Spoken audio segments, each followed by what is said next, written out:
آج کا دن یوم قرآن کی شکل میں پورے ملک میں منایا جا رہا ہے، قرآن ڈے کی شکل میں۔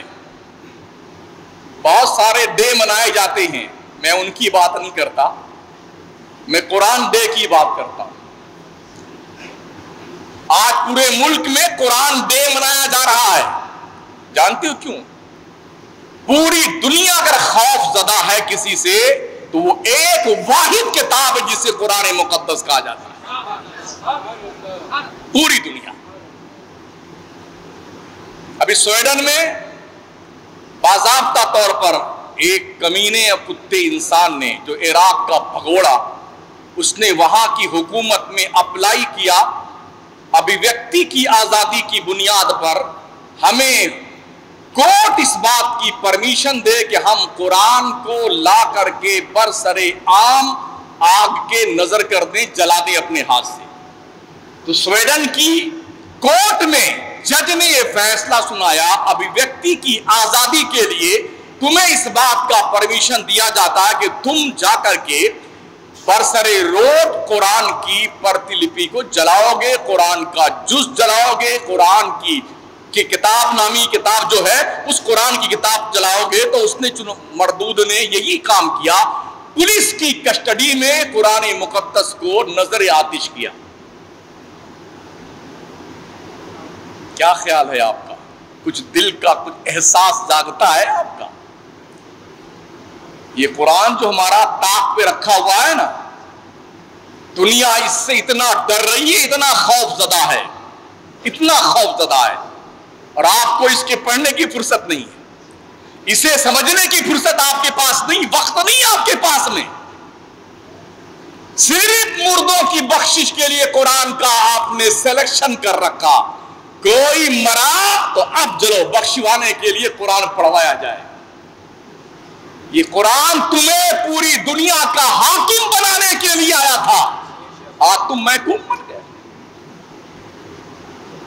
جب تک لوگوں نے قرآن کو پکڑے رکھا ہے نا، میں بتاؤں آپ کو، انڈونیشیا کی جو تقریباً آج کی تاریخ میں نہیں، اس دور میں، آج کے تقریباً کئی سو سال پہلے تقریباً 14 کروڑ کی آبادی تھی۔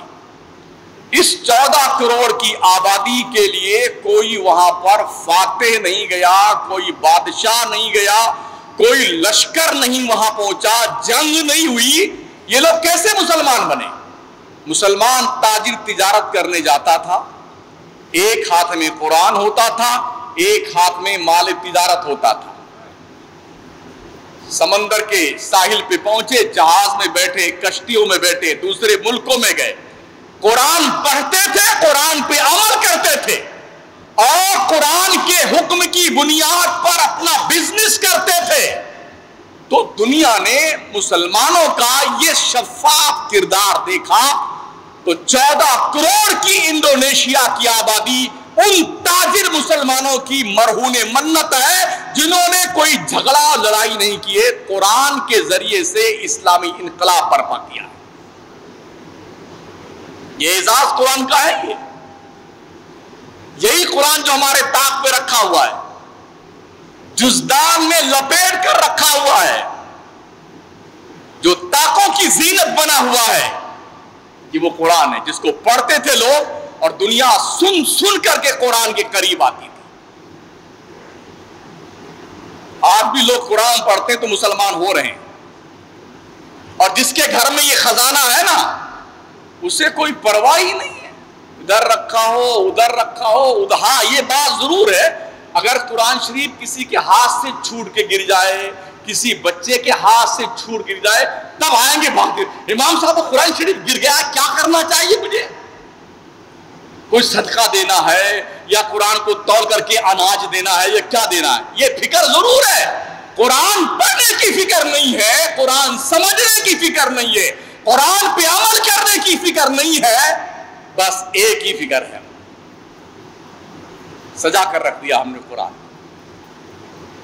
خوف زدہ ہے دنیا، اس لیے میں بار بار کہا کرتا ہوں، جس دن دنیا پڑھ لکھ کر کے اس فن کے نقطہ کمال پہ پہنچے گی، اس کے باپ کو مسلمان ہونا پڑے گا۔ قرآن دلوں کو امپریس کرتا ہے۔ دین اسلام دین فطرت ہے، انسانی طبیعتوں کو اپنی طرف مائل کرتا، کھینچتا ہے۔ اسلام میں جاذبیت ہے، کشش ہے، اس لیے لوگ امٹ امٹ کر کے مسلمان بن رہے ہیں۔ گزشتہ 15-20 سال کا وقفہ اگر آپ اسے سرچ کریں دنیا کے نقشے پہ، 1-2 ہزار نہیں، لاکھوں کی تعداد میں لوگ مسلمان بنے ہیں، لاکھوں کی تعداد میں۔ ہمارے بہت سارے دوست کلاس فیلو، ہماری جماعت کے علماء جو UK میں، ساؤتھ افریقہ وغیرہ میں، US میں جو پڑھا رہے نا، ان کی رپورٹیں جب پڑھنے کو اور سننے کو ملتی ہیں تو بڑی خوشی ہوتی ہے۔ لاکھوں لاکھ لوگ مسلمان بن رہے ہیں۔ گزشتہ جمعہ کو میں نے عرض کیا تھا نا، ساؤتھ افریقہ کا ایک آدمی جو پادری تھا وہ مسلمان بنا، ہزاروں کو ساتھ میں لے کے آیا، مسلمان بنا کے حج کرنے آیا۔ سعودی حکومت نے اسپیشلی انہیں انوائٹ کیا، دعوت دے کے ہماری دعوت پر حج کرنے آؤ۔ اس کی فوٹو آپ دیکھیں نا، ویڈیو، حجاز مقدس پہنچنے کے بعد آنکھیں ہیں کہ چھلکتی جا رہی ہیں، برستی جا رہی، روئے جا رہا ہے انسان۔ اس خوشی کی بنیاد پر ہم نے اسلام قبول کرنے میں دیر کیوں کر دی؟ جو پڑھ کے مسلمان بنتا ہے اسے اسلام کی حقانیت کا جو کانفیڈنس ہوتا ہے وہ کسی اور کو نہیں ہو پاتا ہے۔ ہم بغیر پڑھے لکھے مسلمان ہیں نا، ابا مسلمان تھے، ہم بھی مسلمان ہیں، میرا دادا مسلمان تھا، میرا ابا مسلمان، میرا پردادا مسلمان تھا، میرا دادا مسلمان، ہم اس طرح کے مسلمان ہیں۔ ہم نے اسلام پڑھا نہیں ہے، پشتینی مسلمان ہم، بپوتی ہم نے اسلام کو سمجھ رکھا، ہمارے ابا کی جاگیر ہے۔ لیکن جو قرآن پڑھ کر کے، اسلام پڑھ کر کے مسلمان بنتے ہیں نا، ان کا جو یقین اسلام کی صداقت پر ہوتا ہے وہ کسی اور کا نہیں ہوتا ہے۔ اس پادری کے جو اب مسلمان ابراہیم جس کا نام رکھا ہوا ہے، تقریباً 1 لاکھ اس کے فالوورز، اس کے متبعین ہیں، اس کے شاگرد ہیں، اور باضابطہ طور پر سب نے اعلان کیا کہ ہم 1 لاکھ عیسائی اپنے استاذ کی متابعت میں ہم بھی اسلام کا کلمہ پڑھ رہے ہیں۔ کہاں کہاں روکے بند باد ہو گئے، یہ چڑھتا دریا ہے، ہر سمت بہتا جائے گا۔ دنیا مقابلے میں کھڑی اسلام پر، بند باندھو بند باندھو، تمہارا باپ بھی اسلام پر بند نہیں باندھ سکتا ہے۔ ہاں، یہ اسلام آندھی طوفان کی طرح پوری دنیا کو اپنے آغوش میں لینے کی چھمتا رکھتا ہے، صلاحیت رکھتا ہے۔ اور ابھی جو فیفا ورلڈ کپ ہوا تھا نا قطر میں، کتنے مسلمان ہوئے تھے؟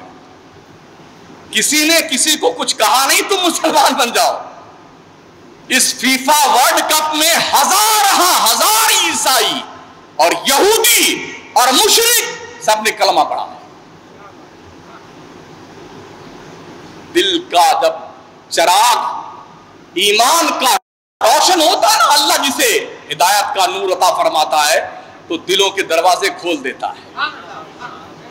ہدایت کسبی چیز نہیں ہے، یہ وہابی چیز ہے، اللہ جسے چاہتا ہے عطا کر دیتا ہے، ہبا کر دیتا ہے۔ رمضان میں تو کچھ پڑھنے والوں کی تعداد زیادہ ہو جاتی، ماشاءاللہ 1-2 صف لوگ بھرے بیٹھے تھے، قرآن پڑھتے رہتے ہیں۔ رمضان ختم ہونے کے بعد 2, 4 یا 5 آدمی قرآن پڑھتے ہیں، جو میں نے دیکھا ہے وہی۔ تو کیا صرف رمضان میں ہی قرآن پڑھنا چاہیے؟ اس کے علاوہ نہیں پڑھنا چاہیے قرآن شریف کو؟ کس کی بات سمجھ میں آئے گی آپ کو؟ جبریل کی یا میکائیل کی یا حضرت ملک الموت اسرائیل کی؟ علماء کا خطاب سمجھ میں نہیں آتا ہے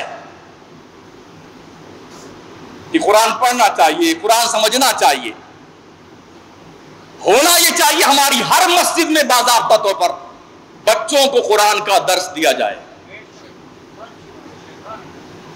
جس طرح دنیا قرآن کو جلانے پہ، مٹانے پہ تلی ہوئی ہے، ہمیں اس کے برعکس کوئی ری ایکشن کرنے کے بجائے قرآن پہ محنت کرنے کی ضرورت ہے.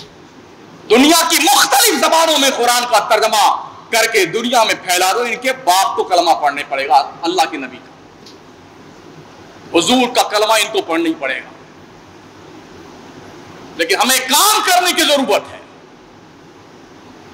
کسی کو دیکھو تو وہ قرآن پہ شراب انیل رہا ہے، کسی کو دیکھا تو قرآن کو نیچے رکھ کے جوتا پہن کے اس پہ کھڑا ہوا ہے، کسی کمینے کو دیکھا اس نے کپڑے پر قرآن کی آیتیں لکھوا دی تاکہ اس طرح لوگ پہن کر کے قرآن کی توہین کریں. کسی کمینے کو دیکھا اس نے اپنے بوٹ پر یعنی جوتے پر قرآن کی آیتیں اور کلمہ طیبہ لکھوا لیا ہے. موٹر گاڑی کے ٹرک کے ٹائر پر اور اس کے ٹیوب پر لوگوں نے کلمے اور قرآن کی آیتیں لکھوا رکھی ہیں. کچھ لوگ کعبہ کے اس گنبد شریف پر جو منقش ہے، جو چوکور ایک عمارت ہے، اللہ کا گھر ہے، اس پر کھڑے ہو کر کے بتاتے ہیں کہ ہم دشمنی میں اتنا زیادہ ابال کھا گئے ہیں کہ کعبہ کی چھت پہ ہم کھڑے ہو کے اس کی توہین کرتے ہیں. یہ دنیا کے پاگل لوگ ہیں. کون لوگ ہیں؟ زور سے بولو، زور. پاگل لوگ. نہ قرآن مٹا ہے نہ قرآن مٹے گا. پوری دنیا کے مائی کے لال ساتھ میں 70,000 مرتبہ مریں اور پھر پیدا ہوں، جبکہ ایسا ممکن نہیں ہے. ان کا باپ بھی قرآن کا ایک نقطہ نہیں بدل سکتا. اللہ کا شکر ہے لاکھوں کے لاکھ ایسے فرزندان توحید ملے گے آپ کو جن کے سینوں کے پردے پہ قرآن کے 30 پارے حرکات و سکنات کے ساتھ منقش ہیں، محفوظ ہیں. یہ وہ معجزہ اللہ کے نبی کا ہے جس کتاب کا یہ اعزاز ہے کہ یہ دلوں کی تختی پر لکھی گئی کتاب ہے. اسے کون مٹا سکتا ہے یار؟ اچھا، جتنے لوگوں کو ہم نے پڑھا ہسٹری جن کی، لوگ قرآن کو مٹانے کے لیے خوب محنت کیے، پڑھتے رہے اور آخر میں جا کے نبی کا کلمہ پڑھ لیتے ہیں.